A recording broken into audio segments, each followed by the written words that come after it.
Hi friends, ఇప్పుడు నేను ఒక చిన్న కథ చెప్పబోతున్నాను. శ్రీకృష్ణ అవతారం గురించి చెప్పబోతున్నాను అనమాట. ఇది చాలా ఇంట్రెస్ట్గా ఉంటుంది. చిన్నపిల్లలకి వినండి. నచ్చితే లైక్ చేసి ఛానల్ సబ్స్క్రైబ్ చేసుకోండి. శ్రీ మహావిష్ణువు భూలోకంలో అవతరిస్తానని మాటిచ్చాడు. పూర్వం ఒకప్పుడు దుర్మార్గులు దుష్టులైన మహారాజుల రూపంలో ఉన్న అసురులు అంటే రాక్షసులు దుష్ప్రవర్తన వల్ల భూదేవి నానా బాధలు పడుతూ కృంగి కృషించపోసాగింది. ఆమె ఈ బాధలను ఇక ఓర్చుకోలేక ఒక గోవు రూపంలో సృష్టికర్త బ్రహ్మ వద్దకు వెళ్ళి మొరపెట్టుకుంది. ఆమె అనుభవిస్తున్న బాధలకు బ్రహ్మదేవుడు ఎంతో నొచ్చుకుని బాధపడి, అమ్మా, సర్వశక్తివంతుడైన శ్రీమన్నారాయణుడు ఒక్కటే నిన్ను ఆదుకోగలడు, నాతో పాటు రా, మనం ఆయన్ను ఆశ్రయిద్దాం అన్నాడు. పరమశివునితో సహా వారందరూ వైకుంఠానికి వెళ్ళారు. పాలకడలిపై శయనించి ఉన్న మహావిష్ణువును భక్తి శ్రద్ధలతో ప్రార్థించారు. బ్రహ్మ ధ్యానంలో ఉన్నాడనమాట. అప్పుడు ఆయన ఒక కంఠస్వరం వినబడింది. అది మహావిష్ణువు కంఠస్వరమే. ఆ దివ్యవాణిని విన్న బ్రహ్మ తన నిష్ట నుండి బయటపడి తన ధ్యానం నుండి బయటికి వచ్చి దేవతలతో ఇలా అన్నాడు. నేను నిశ్చల ధ్యానమగుడనే ఉన్నప్పుడు, అంటే నేను ధ్యానంలో ఉన్నప్పుడు విన్న శ్రీమన్నారాయణుని పలుకులు చెబుతున్నాను. భూదేవి పడుతున్న యాతనలు ఆయనకు బాగా తెలుసు. భూలోకంలో దేవకి వసుదేవులకు కుమారుడుగా ఆయన అవతరించబోతున్నాడు. వెంటనే మీరంతా యాదు కులంలో జన్మించి ఆయనకు సహకరించాలి. ఆయన అవతార సమాప్తి వరకు మీరు భూలోకంలో ఉండాలి. దేవకి వసుదేవుల వివాహం. శ్రీమన్నారాయణుడు దేవకి వసుదేవులకు పుత్రుడుగా అవతరిస్తానని చెప్పాడు కదా. వారెవరో తెలుసా? అప్పట్లో యదు అనే మహారాజు ఉండేవాడు. ఆయన అనుయాయులే యాదవులు. యాదవుల ప్రభువు సూర్యుడు. అతడి రాజ్యం మథుర. సూరసేన అని రెండుగా విభజింపబడి ఉంది. ఉగ్రసేనుడు దేవకుడనే సోదరులలో ఉగ్రసేనుడు మథురకు రాజయ్యాడు. అతని కుమారుడే కంసుడు. దేవకునికి దేవకి అనే కూతురు ఉంది. కంసునికి దేవకి అంటే అమిత ప్రేమ, అంటే ఎంతో ప్రేమ అనమాట. ఎందుకంటే అతనికి తోడబుట్టిన చెల్లెళ్ళు లేరు. సూర్యుని కుమారుడు వసుదేవుడు. దేవకి వసుదేవులకు వివాహం నిశ్చయించబడింది. వివాహ వైభవాలని పూర్తయ్యాక వసుదేవుడు దేవకితో బయలుదేరడానికి సన్నాహాలు చేయసాగాడు. కంసుడే ముందు నిలబడి కావలసిన ఏర్పాట్లు చేస్తున్నాడు. 100 కాంచన రథాలు, 400 ఏనుగులు, పెద్ద సైన్యం వారితో పాటు బయలుదేరింది. కంసుడు తన ప్రియ సోదరిని విడిచిపెట్టలేకపోయాడు. అతడు దేవకి వసుదేవులున్న రథం వద్దకు వచ్చి సారథిని దింపి తానే ఆ రథానికి సారథ్యం వహించాడు. అంటే రథం నడిపేవాడు అయ్యాడనమాట. అలా రథం నడుపుతూ ఉన్నప్పుడు అతడికి ఆకాశవాణి ఇలా పలికింది. మూర్ఖుడా, నువ్వు రథంలో ప్రేమగా తీసుకుపోతున్న స్త్రీ యొక్క అష్టమ గర్భాన పుట్టినవాడు నిన్ను వధిస్తాడు, అంటే నిన్ను సంహరిస్తాడు. ఆ మాటలు విని భయంతో కంపించిపోయాడు కంసుడు. మరుక్షణం రథం ఆపాడు. తన ప్రియ సోదరి శిరోజాలు ఒక చేత బట్టి మరో చేతితో వర నుండి ఖడ్గాన్ని లాగి ఆమె తలను నరకబోయాడు. కంసుడు ఎలాంటివాడో చూడండి. కొన్ని క్షణాలకు ముందు తన చెల్లెలపై ప్రీతి కొద్దీ తానే స్వయంగా రథ సారథ్యం వహించాడు.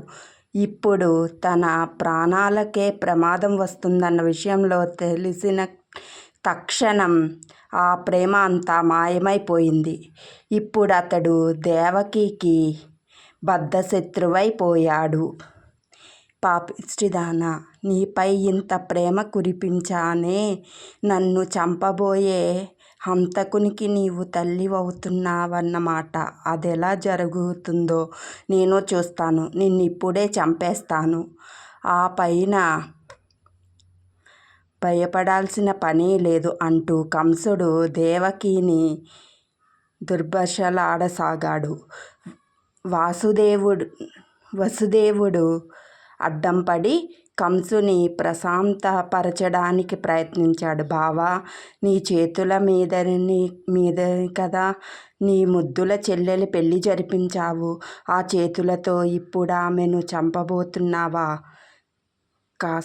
కాస్త కూడా కనికరం లేకుండా ఎలాంటి దారుణానికి పూనుకున్నావు? నీ చెల్లెల్ని కనికరించి విడిచిపెట్టు, కానీ మాటలతో మనసు కరుగుతుందా? అందువల్ల వసుదేవుడు ఒక ఉపాయం ఆలోచించాడు. చూడు బావా, నీకు నీ చెల్లెలి వల్ల ఎలాంటి హాని జరగబోదు. ఆమెకు పుట్టబోయే బిడ్డ నిన్ను చంపుతాడనే కదా నీ భయం. ఆమెకు పుట్టబోయే ప్రతి శిశువును నీకు అప్పగిస్తానని వాగ్దానం చేస్తున్నాను అన్నాడు వసుదేవుడు. ఆ మాటలకు కంసుడు తృప్తిపడ్డాడు. వసుదేవుడు తన మాటలను నిలబెట్టుకుంటాడని అతనికి తెలుసు. అందువల్ల చెల్లిని చంపడం మానుకుని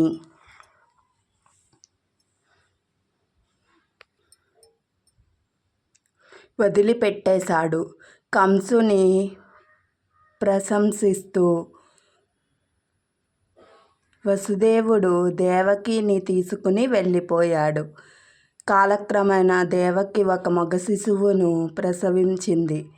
నామకరణం చేయడానికి వసుదేవుడు బ్రాహ్మణులను ఆహ్వానించాడు. వారు ఆ శిశువుకు కీర్తిమంతుడని పేరు పెట్టారు. కానీ ఆ దంపతుల ఆనందం ఎంతో కాలం నిలవలేదు. తన వాగ్దానం ప్రకారం వసుదేవుడు ఆ బిడ్డను కంసునికి అప్పగించాల్సి ఉంది. ఆడి తప్పని వాడైన వసుదేవుడు ఆ శిశువును కంసుని వద్దకు తీసుకెళ్ళి, ఇదిగో, మాట ప్రకారం నా బిడ్డను నీకిచ్చి వేస్తున్నాను. ఈ బిడ్డను ఏమైనా చేసుకో అంటూ బిడ్డను అప్పగించాడు. వసుదేవుడి సత్యసంధకు కంసుడు అతడిని అభినందించాడు. చిరునవ్వుతో ఆ బిడ్డను వసుదేవునికి అందిస్తూ, ఈ చిన్నారి శిశువును నేను చంపదలుచుకోలేదు. నన్ను చంపబోయేది అష్టమ గర్భంలో పుట్టబోయే శిశువే కాబట్టి నీ మొదటి బిడ్డ వల్ల నాకే ప్రమాదం రాబోదు అన్నాడు. కంసుని ప్రశంసిస్తూ ఆ బిడ్డను తీసుకుని వసుదేవుడు వెళ్ళిపోయాడు. కంసుడి మనసు ఏ క్షణాన్నైనా మారిపోయి తన బిడ్డను చంపేస్తాడని వసుదేవునికి తెలుసు. చివరకు జరిగింది అదే. కంసుడు యాదవులను హింసించడం.